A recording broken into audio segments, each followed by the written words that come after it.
Bismillahirrahmanirrahim. Assalamualaikum warahmatullahi wabarakatuh.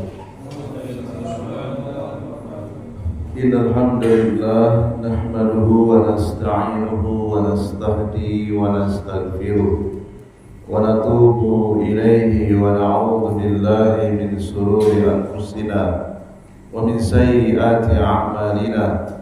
Man yahdihillahu fala mudilla lahu ومن يضلله فلا هادي له أشهد أن لا إله إلا الله وحده لا شريك له وأشهد أن محمدا عبده ورسوله يا أيها الذين آمنوا اتقوا الله حق تقاته ولا تموتن إلا وأنتم مسلمون يا أيها الناس اتقوا ربكم الذي خلقكم من نفس واحدة وخلق منها زوجها وبث منهما رجالا كثيرا ونساء واتقوا الله الذي تساءلون به والأرحام إن الله كان عليكم رقيبا يا أيها الذين آمنوا اتقوا الله وقولوا قولا سديدا يصلح لكم أعمالكم ويغفر لكم ذنوبكم ومن يطع الله ورسوله فقد فاز فوزا عظيما وقال رسول الله صلى الله عليه وعلى آله وسلم man yuridillahu bihi khairan yufaqihu fiddin. Jamaah salat maghrib Masjid Muhammadiyah Darul Hasan rahimani wa rahimakumullah. Alhamdulillah, pada malam hari yang penuh berkah ini Allah Jalla Jalaluhu mempertemukan kembali kita dalam kajian rutin Selasa malam Rabu. Insyaallah taala kita akan membahas kitab penjelasan yaitu Sabu Ba'di Fawaidi Suratul Fatihah. Penjelasan sebagian faidah penting dari surat Al-Fatihah yang ditulis oleh Syekh Shalih Al-Fauzan hafizahullah taala.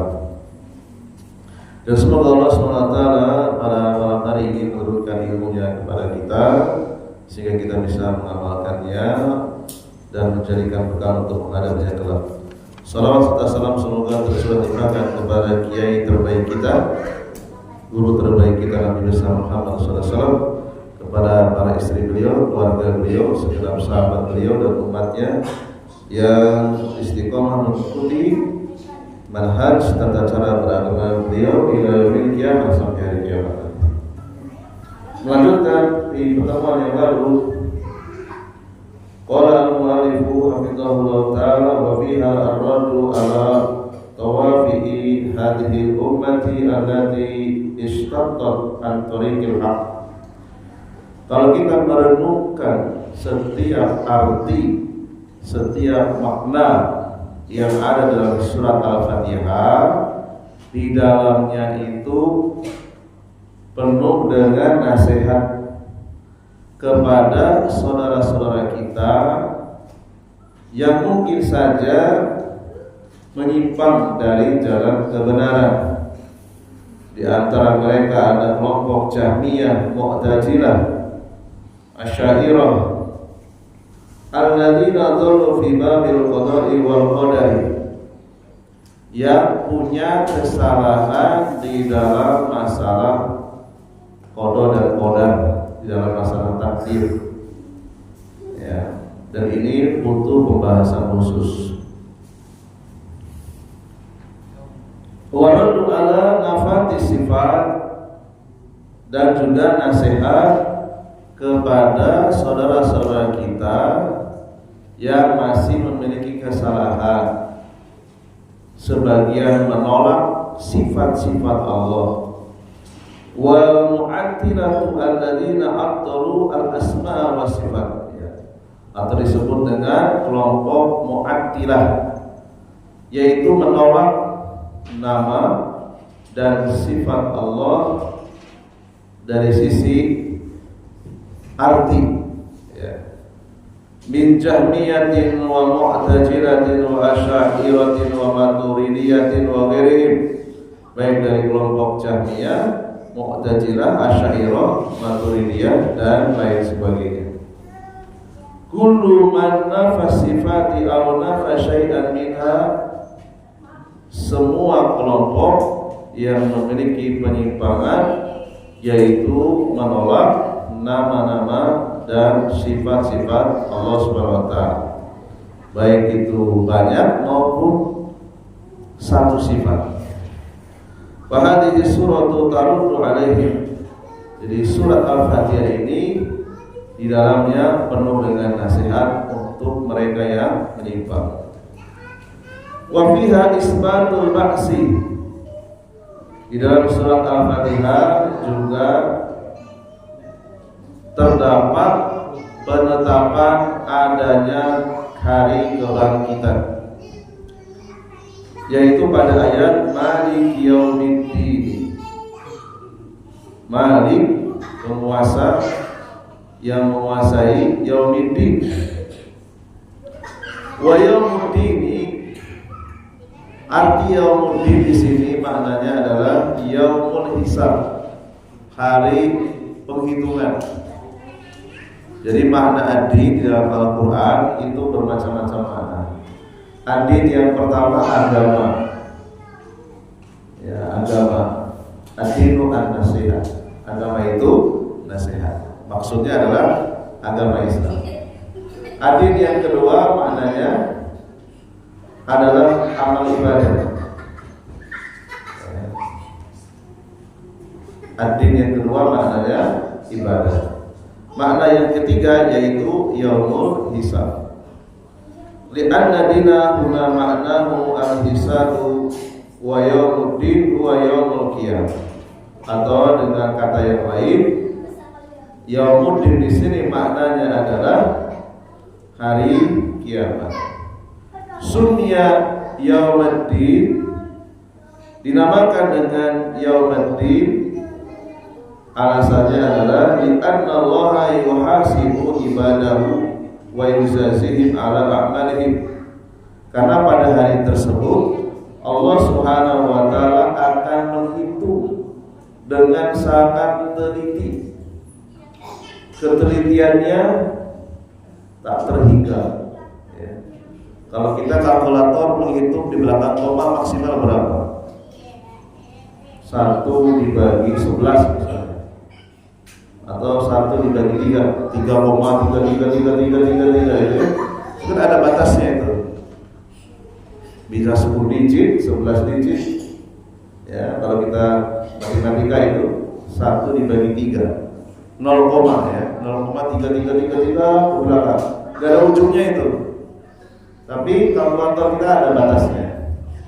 Allah sanggup menghisab sekecil apapun kebaikan yang kita lakukan, dan sebaliknya juga dosa yang pernah kita lakukan. Allah tidak akan pernah lupa. Wa fiha ar-raddu 'alal yahud wa hum al-maktubu 'alaihim. Di dalam surat Al-Fatihah kalimat Malik Yaumiddin ini juga menjadi nasihat bagi orang-orang Yahudi. Terus gimana orang Yahudi bahasanya apa? Jangan disangka orang Yahudi itu tidak mempelajari bahasa Arab. Mereka juga belajar bahasa Arab. Buktinya apa? Buktinya mereka bisa berkomunikasi dengan orang Palestina. Orang Palestina bahasanya bahasa Arab. Jadi kalau mereka membaca Al-Quran, mereka paham. Wa man saru ala nahjihi min kulli alimin la ya'malu bi'ilmihi. Dan disamakan oleh para ulama, siapa saja yang punya ilmu tapi tidak dipraktekkan, itu berarti dia mewarisi sifat Yahudi. Tahu tentang kebenaran tetapi tidak mengamalkannya. Nah, ini namanya mansaru ala nahjil Yahud, orang yang berjalan di atas tata cara beragamanya orang Yahudi. Jadi para dai, para mubalik, para santri, para guru, dia tidak mengamalkan ilmunya, maka dia dikatakan mansaru ala nahjil Yahud, berjalan di atas tata cara beragamanya orang-orang Yahudi. Berilmu tapi tidak beramal. Mengapa mereka tidak beramal? Karena mereka kurang yakin kalau nanti setelah mati tidak akan dibalas. Kami ini kan keturunan para nabi, orang-orang pilihan. Kami walaupun masuk ke dalam neraka, kata orang-orang Yahudi, cuma sebentar saja.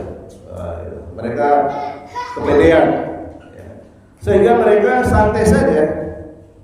Mau dikritik orang seluruh dunia, tetap aja mereka santai saja. Karena mereka kurang yakin kalau nanti tidak akan dihisab. Wa fiha ar-raddu 'ala an-nasara alladziina ya'buduna Allah 'ala ghairi haqqin. Surat Al-Fatihah juga mengandung nasihat kepada orang-orang Nasrani. Mereka menyembah Allah tanpa petunjuk yang jelas.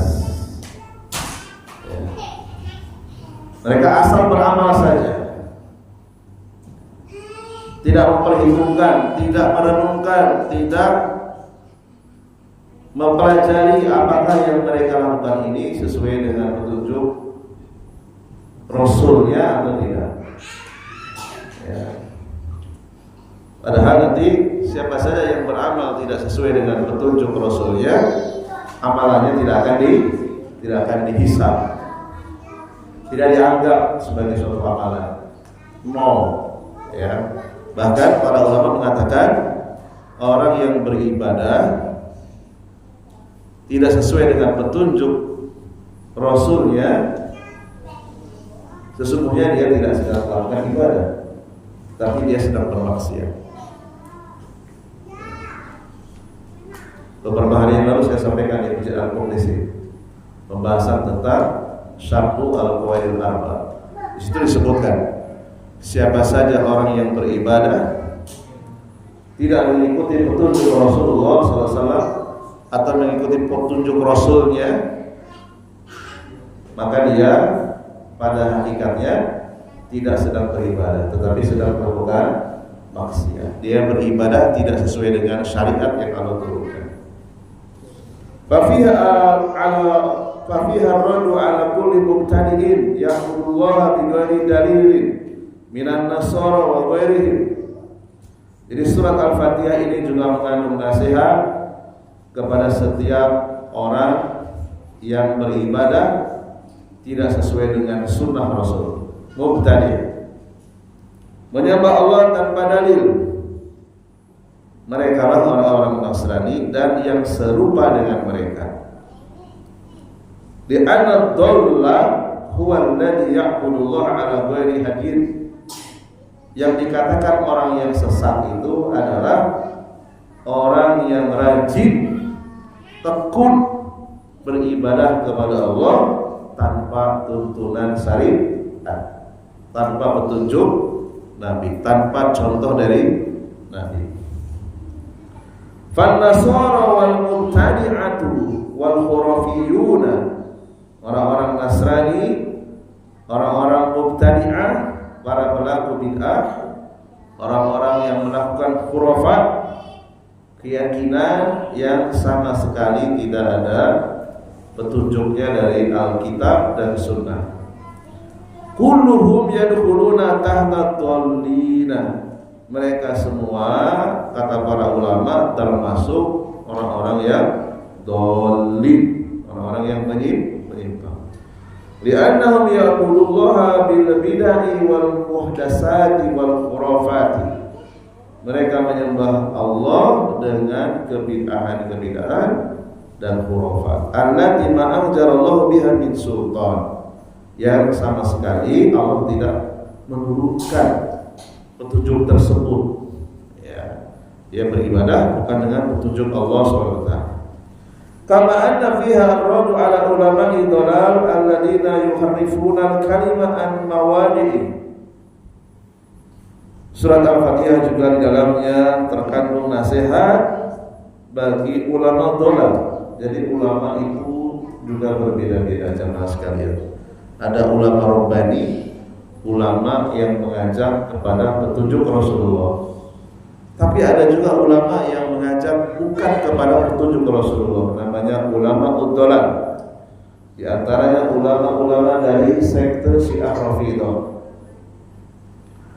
Mereka suka mengubah-ubah ayat, mengubah-ubah dalil di dalam Alkitab dan Sunnah dari yang seharusnya.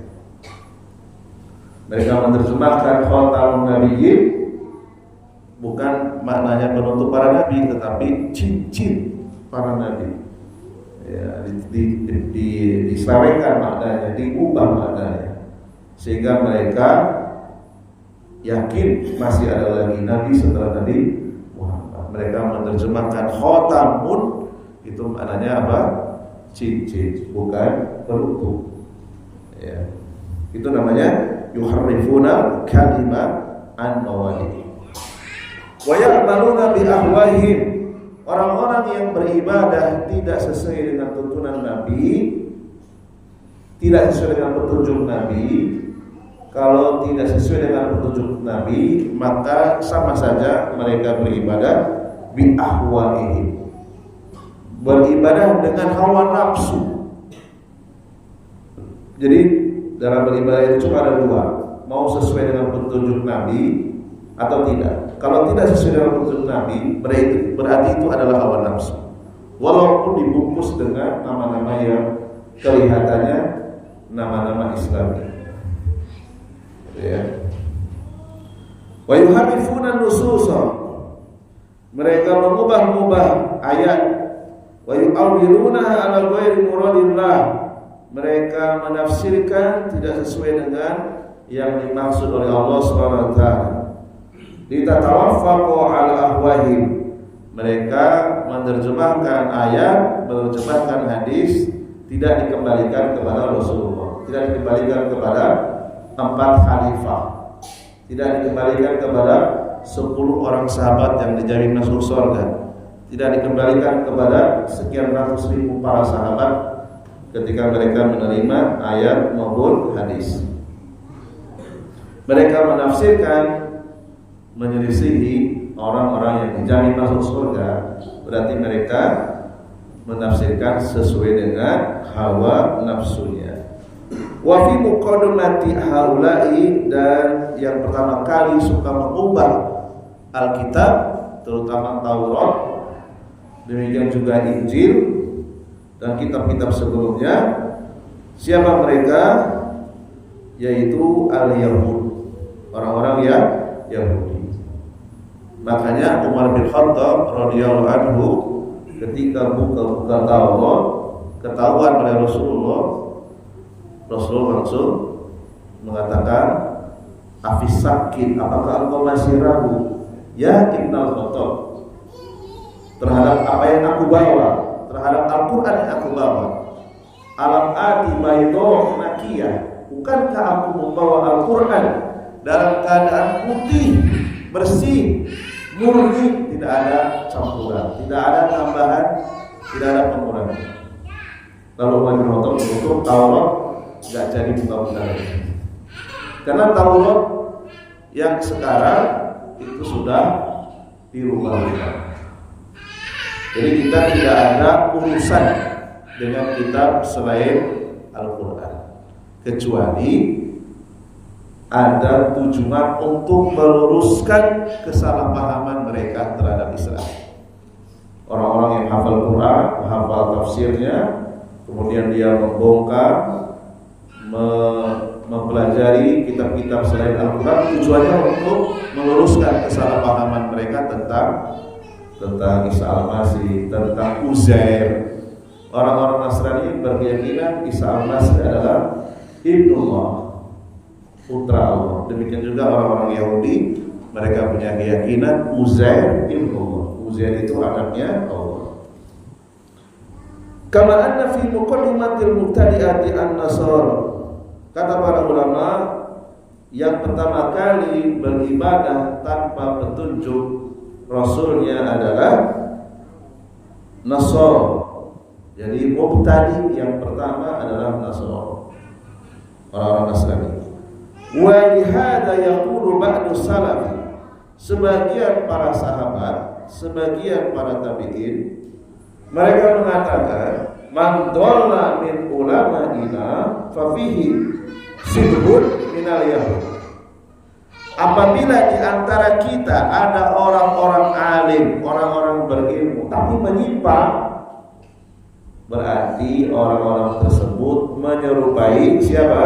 Yahudi. Karena orang-orang Yahudi, tokoh-tokoh Yahudi itu rata-rata berilmu. Ya. Wa man dhalla min ubadina fa fihi sibhun minan nasr. Kata para ulama, jika di antara kita ada orang-orang yang hebat ibadahnya, kuat ibadahnya, kenceng ibadahnya, tetapi tidak mengikuti petunjuk Rasulnya, maka dia mengikuti orang-orang Nasrani. Orang-orang Nasrani, saya pernah menulis tentang cara ibadah mereka. Saya sebutkan satu persatu. Saya tanya balik, ada nggak di dalam kitab ibadah A, B, C, D? Nggak ada sama sekali turulannya. Mereka karang-karang sendiri, ya. Falwaqi'u anna hadhihi surata 'azimatun. Maka kalau kita renungkan surat Al-Fatihah ini, di dalamnya surat yang penuh dengan makna yang sangat agung. Wa sayatakallamu Syekh rahimahullah an fawaidil al-muhimmah. Itu tadi penjelasan dari muqaddimah. Penulis akan menjelaskan secara detail faidah-faidah penting yang ada di dalam surat Al-Fatihah. Saya waktu ini menit lagi. Baik. Hadhihi al-ayatu as-salasu tadammanat salasa masail. 3 ayat pertama mengandung 3 pelajaran. As-salasu ayatul lati talaha fi awal risalah, yaitu ayat yang pertama alhamdulillahirabbil alamin, ayat yang kedua ar-rahmanir rahim, dan ayat yang ketiga maliki yaumiddin. Tadammanat salasa masail. Ada 3 pelajaran penting yang akan dibahas secara rinci, insyaallah taala akan dijelaskan pada pertemuan yang akan datang. Mungkin kita buka diskusi dulu.